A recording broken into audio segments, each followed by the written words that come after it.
Tersangka korupsi LNI titip salam buat Ahok dan Nike, KPK pastikan dalami keterlibatan. Komisi Pemberantasan Korupsi, KPK, akan mendalami dugaan keterlibatan mantan Direktur Utama PT Pertamina, Nike Widiawati, dan mantan Komisaris Utama Pertamina, Basuki Cahayapurnama alias Ahok, dalam kasus korupsi pengadaan liquefied natural gas, LNI, atau gas alam cair di Pertamina. Langkah ini merupakan respons atas pernyataan mantan Direktur Gas PT Pertamina, Persero, periode 2012-2014, Hari Karyuliarto, HK, yang meminta dua mantan atasannya itu ikut bertanggung jawab atas perkara yang menjerat dirinya.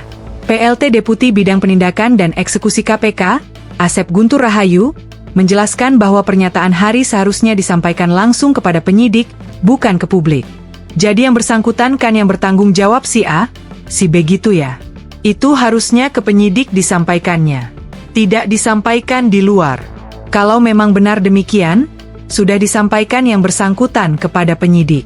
Pada saat diperiksa, kata Asep seperti dikutip pada Jumat, 26 September 2025. Sebelumnya, Hari Karyuliarto mendesak agar Nike Widiawati dan Ahok turut dimintai pertanggungjawaban.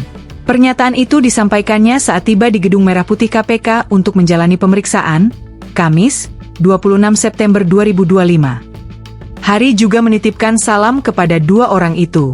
Untuk kasus LNI saya minta Pak Ahok dan Bu Nike bertanggung jawab. Salam buat mereka berdua ya, kata Hari. Hari telah ditahan sejak Kamis 31 Juli. Total kerugian negara yang ditimbulkan dari kasus ini mencapai 113,8 juta dolar Amerika, atau sekitar 1,8 triliun rupiah berdasarkan kurs saat ini. Asep menjelaskan pembelian LNI dilakukan dengan penandatangan kontrak pada tahun 2013 dan 2014. Selanjutnya, kedua kontrak digabungkan menjadi satu kontrak di tahun 2015. Jangka waktu kontrak pembelian tersebut selama 20 tahun, pengiriman dimulai dari tahun 2019 sampai dengan 2039.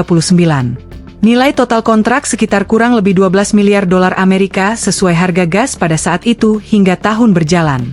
Bahwa tersangka HK Dania diduga memberikan persetujuan pengadaan LNI impor tanpa adanya pedoman pengadaan, memberikan izin prinsip tanpa didukung dasar justifikasi dan analisa secara teknis dan ekonomi, terang Asep. Pembelian LNI tersebut juga tanpa adanya back-to-back kontrak di Indonesia atau dengan pihak lain. Hal ini diduga berpengaruh terhadap LNI yang diimpor tersebut tidak punya kepastian pembeli dan pemakainya. Download Tribun X sekarang.